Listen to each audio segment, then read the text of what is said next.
बिस्मिल्लाहिर्रहमानिर्रहीम। अस्सलाम वालेकुम स्टूडेंट्स, कैसे हैं सब। उम्मीद है सब खैर आफियत के साथ होंगे। आज हम एक ऐसा टॉपिक डिस्कस करने जा रहे हैं जो कि तकरीबन हर स्टूडेंट की ज़रूरत है। हर स्टूडेंट जानना चाहता है कि इसका क्या जवाब होगा। बहुत सारे स्टूडेंट्स टेक्स्ट मैसेज के ज़रिए पूछते हैं, बहुत सारे लोग व्हाट्सएप मैसेज पे पहुंचते हैं, व्हाट्सएप ऑडियो पे पूछते हैं। तो डिफरेंट टाइप से लोग एक दूसरे से बातचीत करते हैं और ये बात बारहा दफ़ा पूछते हैं और मैंने बहुत सारे स्टूडेंट्स को, बहुत सारे लोगों को ये समझाया है। लेकिन अब इसके लिए एक बाकायदा यूट्यूब पे वीडियो मैं बना रहा हूँ कि कुछ स्टूडेंट इस चीज़ में कंफ्यूज होते हैं कि ये सर कैटेगरी ए क्या है, कुछ कहते हैं ये कैटेगरी बी क्या चीज़ है।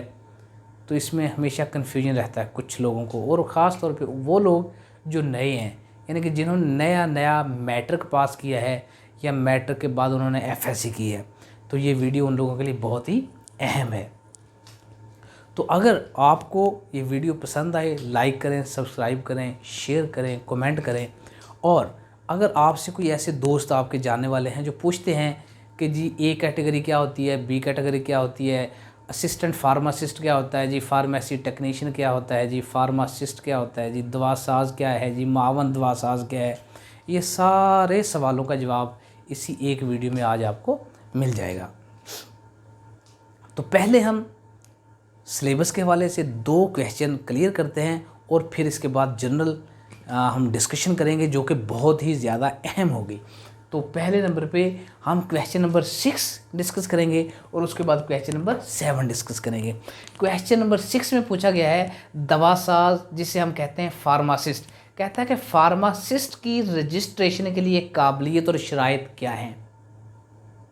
और क्वेश्चन नंबर 7 में है कि मावन दवासाज यानी कि असिस्टेंट फार्मासिस्ट की रजिस्ट्रेशन के लिए काबिलियत और शराइत क्या हैं।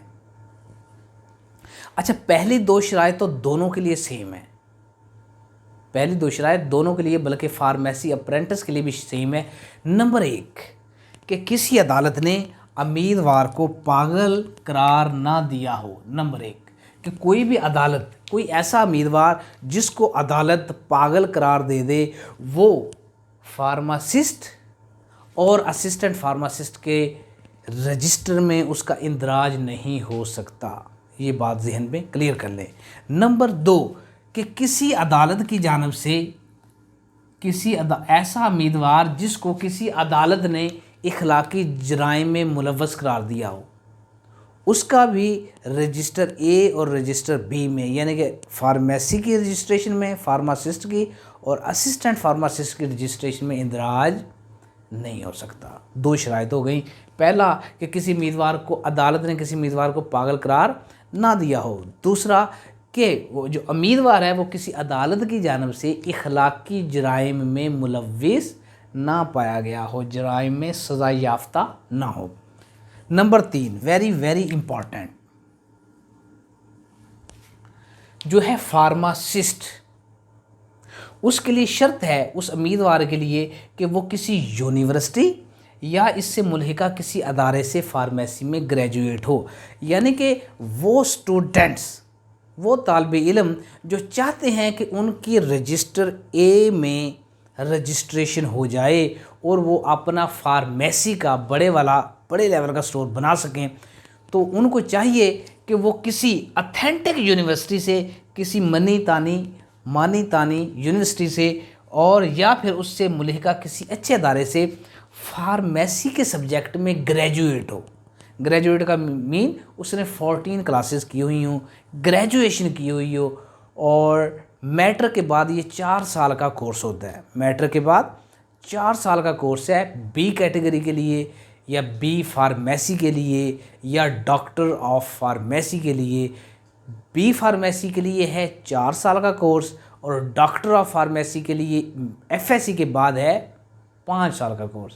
तो ये जो कोर्स है फार्मासिस्ट का, याद रखें, ये मैट्रिक के बाद नहीं होता बल्कि ये एफएससी के बाद होता है। एफएससी के बाद एंट्री टेस्ट होगा और एंट्री टेस्ट में फिर आपकी मेरिट लिस्ट बनेगी, और अगर मेरिट लिस्ट में आपका नाम आ गया तो फिर आप फार्मासिस्ट जो 4 साल का कोर्स है, या डॉक्टर ऑफ फार्मेसी जो 5 साल का कोर्स है, उसमें दाखिला लेने के अहल होंगे। और जब वो आप एग्ज़ाम पास कर लेंगे, ग्रेजुएशन कर लेंगे, फार्मेसी में ग्रेजुएशन हो जाएंगे, उसके बाद दूसरी शर्त है कि जिस अदारे से, यूनिवर्सिटी से या मुल्क अदारे से आपने ग्रेजुएशन की हो, वो अदारा और उस अदारे की फार्मेसी की डिग्री मरकज़ी फार्मेसी कौंसल से मंजूर शुदा हो। याद रखें, बहुत सारी ऐसी प्राइवेट यूनिवर्सिटी भी बन चुकी हैं जो कहते हैं कि हम फार्मेसी में ग्रेजुएशन करवा रहे हैं, बी कैटेगरी का कोर्स करवा रहे हैं, हम फार्मासिस्ट बी फार्मेसी या डॉक्टर ऑफ फार्मेसी करवा रहे हैं, लेकिन वो अदारे मरकज़ी फार्मेसी कौंसल से मंजूर शुदा नहीं होते।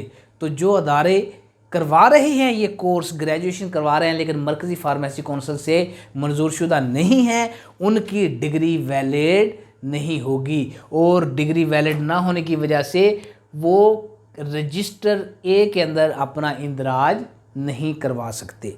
एक साइड पे हो गई ये बात फार्मासिस्ट के लिए और डॉक्टर ऑफ फार्मेसी के लिए, जो कि मैट्रिक के बाद एफएससी का कोर्स करना होता है, एफएससी के बाद एंट्री टेस्ट का एग्ज़ाम देना होता है, मेरिट लिस्ट बनती है, तब जाके एडमिशन होता है, और एडमिशन होने के बाद कोर्स करने के बाद वो डिग्री फार्मेसी कौंसिल से भी मंजूर शुदा होनी चाहिए। दूसरे नंबर पे आ जाता है जी मावन दवासाल या असिस्टेंट फार्मासिस्ट की रजिस्ट्रेशन के लिए काबिलियत और शराइत बयान करें। तो मैंने यहाँ पे बी रजिस्टर लिख दिया है समझने के लिए, यहाँ पे रजिस्टर मोटा करके लिख दिया है कैटेगरी ए जो कि फार्मासिस्ट के लिए है और डॉक्टर ऑफ फार्मेसी के लिए है, जबकि एक है कैटेगरी बी जो कि फार्मेसी असिस्टेंट के लिए है और फार्मेसी टेक्नीशियन के लिए है। फार्मेसी असिस्टेंट और फार्मेसी टेक्नीशियन का एक ही रजिस्टर में इंदराज किया जाता है और वो रजिस्टर है रजिस्टर बी, क्योंकि उनका फार्मेसी असिस्टेंट का या फार्मेसी टेक्नीशियन का इंदराज रजिस्टर बी में होता है, इसलिए उसको हम कहते हैं बी कैटेगरी, इसे कहते हैं ए कैटेगरी, इसे क्या कहते हैं बी कैटेगरी। अच्छा, इसके लिए काबिलियत और शराइत क्या है? पहली शर्त तो वो सेम है कि किसी अदालत ने उम्मीदवार को पागल करार ना दिया हो। दूसरी शराइत भी वही सेम है कि वो उम्मीदवार किसी भी अदालत की तरफ से इखलाकी जुर्म में सज़ा याफ्ता ना हो। नंबर 3 ये इम्पॉर्टेंट है, नंबर 3 और 4 कहता है कि उम्मीदवार के लिए ज़रूरी है कि उसने किसी ऐसे अदारे से फार्मेसी में डिप्लोमा हासिल किया हो। उसने क्या किया था? ग्रेजुएशन की हो। इसने ग्रेजुएशन नहीं, इसने फार्मेसी में डिप्लोमा हासिल किया हो जो मरकज़ी फार्मेसी कौंसिल से मंजूर शुदा हो, कि इसका जो डिप्लोमा है वो मरकज़ी फार्मेसी कौंसिल से मंजूर शुदा होना चाहिए, और इसकी जो डिग्री है जो यूनिवर्सिटी से ली है वो डिग्री ग्रेजुएशन की मरकज़ी फार्मेसी कौंसिल से मंजूर शुदा होनी चाहिए। ये दोनों के लिए शर्त है कि मरकज़ी फार्मेसी कौंसिल से इसकी डिग्री ग्रेजुएशन की मंजूर शुदा हो और इसका जो डिप्लोमा है वो डिप्लोमा और वो अदारा जिससे वो डिप्लोमा हासिल किया वो अदारा मरकज़ी फार्मेसी कौंसिल से मंजूर शुदा हो। फिर चौथे पॉइंट पे है कि उम्मीदवार ने सूबाई फार्मेसी कौंसिल का इस मकसद के लिए कोई इम्तिहान पास किया हो। उसने ये तो कह दिया ना कि डिप्लोमा हासिल किया हो, तो डिप्लोमे की खातिर कोई ना कोई इम्तिहान भी देना पड़ता है, तो वो इम्तिहान भी पास किया हो। यानी कि मसलन कौन सा इम्तिहान? फार्मेसी असिस्टेंट का या फिर फार्मेसी टेक्नीशियन का। अच्छा, यहाँ पे एक अहम पॉइंट, इंतहाई अहम पॉइंट जो स्टूडेंट्स बहुत ज़्यादा कंफ्यूज हो जाते हैं वो मैं क्लियर करता चलूँ कि ये बात हो रही है मावन दवासाज कैटेगरी बी के जिनका इंदराज रजिस्टर बी में होता है। याद रखें, अगर फार्मेसी असिस्टेंट जिसे हम असिस्टेंट फार्मासिस्ट कहते हैं उसका इंदराज भी रजिस्टर बी में होगा, और जो फार्मेसी टेक्नीशियन है उसका इंदराज भी रजिस्टर बी में होगा। अच्छा, दोनों का ही रिकॉर्ड बी में हो। फ़र्क दोनों में क्या है? फिर सिलेबस का फ़र्क है, नंबर 1। नंबर 2, इसका सिलेबस थोड़ा सा डिफरेंट है, इसका सिलेबस डिफरेंट है। ये 1 साल का कोर्स है और ये 2 साल का कोर्स है। अच्छा, अब ये है कि ये फार्मेसी असिस्टेंट का कोर्स जो मैं कह रहा हूँ ना 1 साल का, मतलब है कि 1 साल में बंदा ये पढ़ लेता है। ये बुक, ये जो टेक्स्ट बुक है गवर्नमेंट ने, सूबाई फार्मेसी काउंसिल लाहौर ने ये टेक्स्ट बुक जो प्रिंट की हुई है, ये बंदा 1 साल में कवर कर लेता है और एग्ज़ाम देने के काबिल हो जाता है।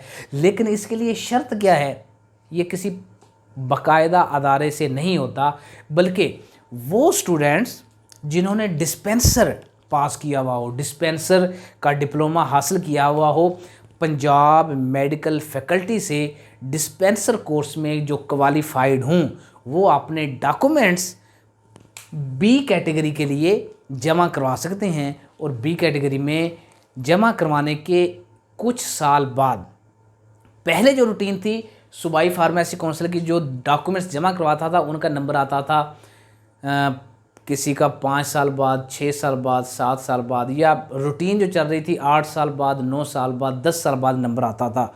और ये स्टूडेंट्स को पता है। और ये बाद में उन लोगों के लिए बता रहा हूँ जो स्टूडेंट नए हैं और पूछते हैं कि हमारा नंबर कब आएगा, हमारा नंबर कब आएगा, हमने डॉक्यूमेंट्स जमा करवा दिए हैं, हमारा नंबर कब आएगा। तो याद रखें, ये नंबर इतनी जल्दी नहीं आता। पहले ये रूटीन थी कि 7 साल, 8 साल, 9 साल बाद आता था। अब सूबाई फार्मेसी काउंसिल जो है लाहौर, वो कोशिश कर रही है कि इस टाइम ड्यूरेशन को कम करके थोड़ा कर दिया जाए, यानी कि 8 साल इंतज़ार ना करना पड़े, 8 साल की बजाय कम करके जी 6 साल, 5 साल, 4 साल, कोशिश कर रही है कि साल के ड्यूरेशन को कम कर दिया जाए और ज़्यादा स्टूडेंट्स को एक ही एग्ज़ाम में इन्वॉल्व कर रही है। हज़ारों की तादाद में वो स्टूडेंट्स को उसके अंदर बुला लेती है और कोशिश कर रही है कि अब उन्हें 8 साल इंतज़ार ना करना पड़े, बल्कि 2 साल, 3 साल के अंदर उनका एग्ज़ाम हो जाए। लेकिन फिर भी जब डॉक्यूमेंट जमा करवाते हैं तो उसके कम अज़ कम, अब भी जो सूरत हाल चल रही है, सिचुएशन चल रही है, उसके मुताबिक कम अज़ कम 3 साल, 4 साल फिर भी इंतज़ार डेफिनेटली करना पड़ेगा फार्मेसी असिस्टेंट। दूसरी बात होगी, वो कहते हैं जी फार्मेसी टेक्नीशियन क्या चीज़ है। ये किसी भी फार्मेसी के अदारे से, वो अदारा जो फार्मेसी काउंसिल से मंजूरशुदा हो, उस अदारे में बाकायदा तौर पे, रेगुलर तौर पे दाखिला लेना पड़ता है। और दाखिला लेने के बाद 2 साल वहाँ पे स्टडी करनी पड़ती है, पढ़ना पड़ता है। सिलेबस 2 साल में कवर होता है। 2 साल में कवर होने के बाद इसका डिफरेंट एग्ज़ाम है, डिफरेंट पेपर्स हैं। तो वो पेपर देने के बाद भी उसका इंदराज कहाँ पे होगा, बी रजिस्टर में। यानी कि उसे जो मेडिकल स्टोर बनाने के लिए लाइसेंस बने मिलेगा, वो लाइसेंस असिस्टेंट फार्मासिस्ट के लिए भी सेम होगा और वो फार्मेसी टेक्नीशियन के लिए भी सेम होगा। मोटी बात, फ़र्क क्या है, फ़र्क सिर्फ ये है कि इसने पहले कोई डिस्पेंसर क्लास नहीं की हुई। ये डायरेक्ट किसी अदारे में एडमिशन लेगा, एडमिशन लेने के बाद 2 साल का कोर्स करेगा और फार्मेसी काउंसिल में एग्ज़ाम देने के काबिल होगा और वो बी कैटेगरी के लिए रजिस्ट्रेशन करवाने के काबिल हो जाएगा। इसके लिए क्या है कि इसके लिए कोई बाकायदा कोर्स नहीं है, उसने डिस्पेंसर कोर्स पहले से किया हुआ होगा और उसकी बुनियाद पे अपने डॉक्यूमेंट्स जमा करवाएगा और डॉक्यूमेंट जमा करवाने के बाद 2 साल, 3 साल बाद उसका नंबर आ जाएगा और वो असिस्टेंट फार्मासिस्ट के एग्ज़ाम देगा, पेपर ए, पेपर बी और paper C. Paper C practical का होता है। तो यहाँ तक मेरा ख्याल है आप के भी जहन में मुकम्मल तौर पे पॉइंट क्लियर हो चुके होंगे। और वो स्टूडेंट्स जो नए हैं, जिन्होंने मैट्रिक किया, जिन्होंने एफएस किया, उनके जहन में भी मुकम्मल कंसेप्ट क्लियर हो गया होगा। अगर किसी के जहन में क्लियर ना हो तो तब भी मज़ीद मेरे व्हाट्सएप नंबर पे ये बात पूछ सकते हैं। यूफोन का नंबर है 0331 0331 7596900। यूफोन का नंबर है, इस पर कॉल भी कर सकते हैं। इसी पे व्हाट्सएप नंबर है, व्हाट्सएप भी कर सकते हैं। और यूट्यूब पे यही मेरा यूफोन का नंबर, अगर यूट्यूब की सर्च बार पे आप लिख दें 0331 7596900, ये नंबर लिख दें तो वो मेरी वीडियोस आपको सर्च करके देगा। ये हत्ता कि अगर आप यूट्यूब पे ना भी जाएं, गूगल पे डायरेक्ट मेरा नंबर लिख दें तो वो गूगल आपको ये मेरी वीडियोस पिक करके दिखा देगा, तो वहाँ से आप ये वीडियोस देख सकते हैं। तो इस चैनल को भी सब्सक्राइब करें और इसको लाइक करें, शेयर करें, कमेंट करें। गुड बाय, अल्लाह हाफिज़।